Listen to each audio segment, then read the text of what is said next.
Hey everyone, it's Casual.Boops coming at you with another video. This one is going to be featuring gameplay by TheTrojanWarrior, and it's going to feature the T110E5, the Tier 10 single-shot American heavy tank.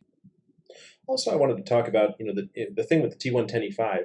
It's a pretty okay tank, but for the longest time it was considered just the worst or one of the worst Tier 10 heavy tanks in the game, and I'm just not really sure why. Okay, so here we are starting the game out on Paris in the T110E5, and right away the Trojan Warrior is going to head down south to the main brawling area. And we're looking at the team composition. There's just one light tank and one artillery. And unfortunately, in this map, artillery doesn't usually play a big role, and there's things the light tanks can do, but that's mainly not a concern of heavy tanks. Normally, you go and brawl down south, and that's pretty safe. So one thing I want to point out here. The Trojan Warrior takes a left. It's a wide left here intentionally because if you look, the IS-32 does not do so, and that's the fast way to get there, and he paid the price. So the Trojan Warrior took the safe way to get to the brawling area and did not expose himself to potential damage. And so now right away we get up here and we get in the action. Now the T110E5 snaps it in. Perfect.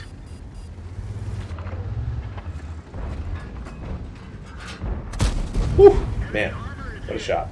And puts two right away in because of the recently buffed DPM of the T110E5. I think it lost about a second and a half off the reload of this thing, and this Trojan's playing really aggressively here.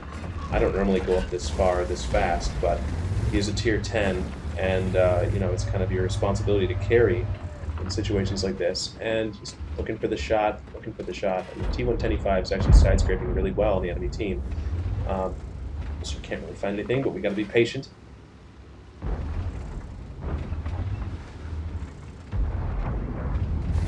And he says, no, all right, we're gonna keep pushing. We're gonna be aggressive. And here's a cheeky shot right down through the. Oh, can we get it? No, we can't. Apparently, even with the heat looking down at the IS-4, they must have just barely fluffed it. What can we do? RNG is exciting. And now we have a snack. The M103. The main issue with the M103 is what we're about to see. The turret is actually okay, except for the entire top of it. Man. That was a risky move, but he ended up doing okay. So this, I want to pause it right here.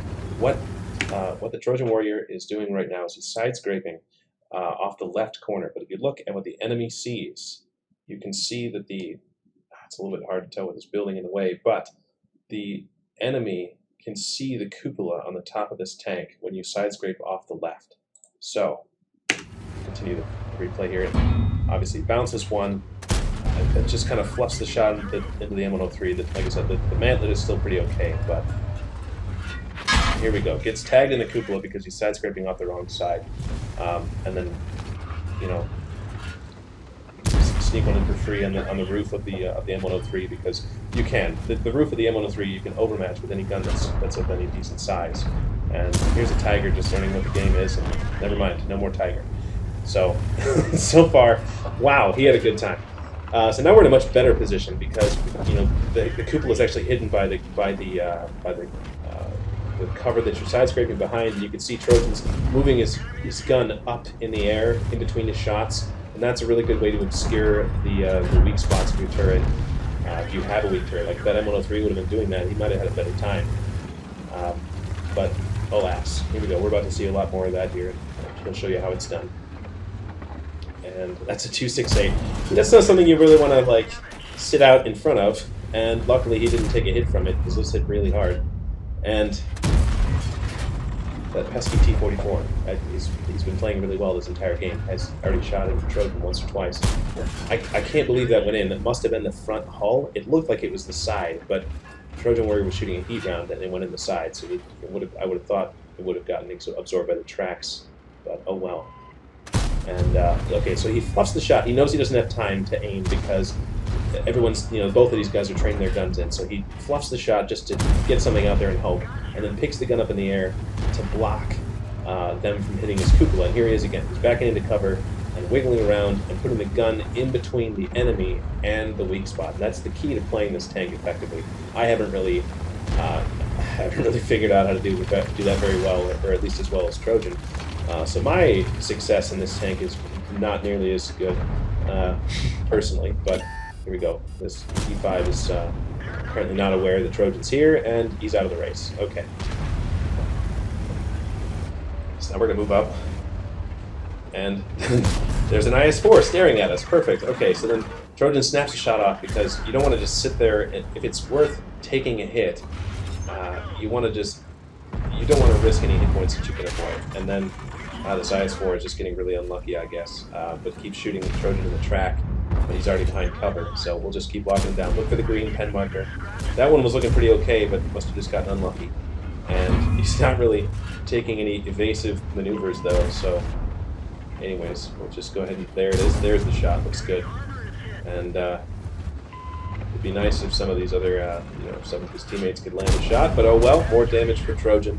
So we're going to move up, and now the IS-4 is a one-shot, and apparently can't seem to pen. We're moving up, moving on with life.